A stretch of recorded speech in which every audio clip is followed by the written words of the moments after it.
সাংবাদিক সাগর সারোয়ার ও মেহেরুন রুনি হত্যাকাণ্ডটি ছিল ২০১২ সালের সবচেয়ে চাঞ্চল্যকর ঘটনা। এই দম্পতি ঢাকার পশ্চিম রাজাবাজারের একটি ভাড়া বাসায় নির্মমভাবে খুন হন।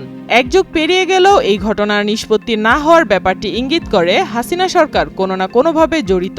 এবার এই মামলা সংক্রান্ত ইস্যু নিয়ে চাঞ্চল্যকর তথ্য দিলেন আয়নাঘরের মাস্টারমাইন্ড খ্যাত জিয়াউল আহসান।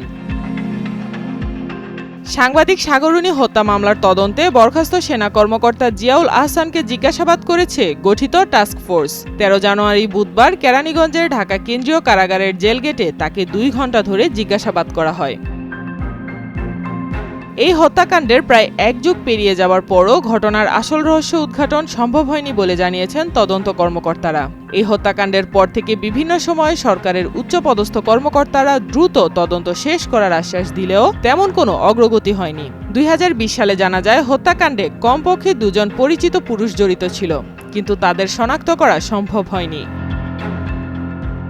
২০২৪ সালের ৫ আগস্ট আওয়ামী লীগ সরকারের পতনের পর নাটকীয় পরিবর্তন আসে বাংলাদেশের রাজনৈতিক অঙ্গনে। ফ্যাসিস্ট সরকারের পরিবর্তনের পর এই মামলা তদন্তে গঠন করা হয় টাস্ক ফোর্স। টাস্ক ফোর্সের চেয়ারম্যান হিসেবে দায়িত্ব পালন করছেন পুলিশ ব্যুরো অব ইনভেস্টিগেশন তথা পিবিআই প্রধান। সেখানে আরও রয়েছেন পুলিশ সদর দফতরের ডিআইজি এবং অ্যাকশন ব্যাটালিয়নের একজন প্রতিনিধি। সাংবাদিক সাগর রুনি হত্যা মামলার তদন্তে বরখাস্ত সেনা কর্মকর্তা জিয়াউল আহসানকে জিজ্ঞাসাবাদ করেছে গঠিত টাস্ক ফোর্স। ১৩ জানুয়ারি বুধবার কেরানীগঞ্জের ঢাকা কেন্দ্রীয় কারাগারের জেল গেটে তাকে ২ ঘণ্টা ধরে জিজ্ঞাসাবাদ করা হয়। জিজ্ঞাসাবাদ চলাকালে তিনি জানিয়েছেন হত্যাকাণ্ডের দিন সকাল ৮টার দিকে ওই বাসায় তিনি উপস্থিত ছিলেন। এছাড়াও বিভিন্ন সময় সামাজিক যোগাযোগ মাধ্যমে জিয়াউল আহসানকে জড়িয়ে বিভিন্ন কথাও উঠে আসে।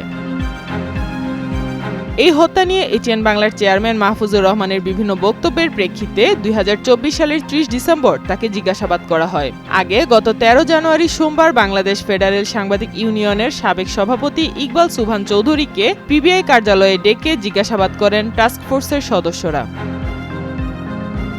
২০১২ সালের ১১ ফেব্রুয়ারি রাজধানীর পশ্চিম রাজাবাজারের বাসায় সাংবাদিক দম্পতিকে নৃশংসভাবে খুন করা হয়। সাগর মাছরাঙা টেলিভিশনের বার্তা সম্পাদক এবং রুনি এটিএন বাংলার সিনিয়র রিপোর্টার ছিলেন। হত্যাকাণ্ডের সময় তাদের ৪.৫ বছরের ছেলে মাহির সারোয়ার মেঘ ঘটনাস্থলে উপস্থিত ছিল।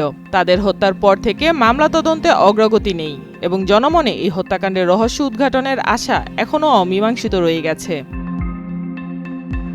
চাঞ্চল্যকর এই হত্যাকাণ্ডের পর রুনির ভাই নওশের আলম রাজধানীর শেরেবাংলানগর থানায় সে সময় মামলা করেছিলেন।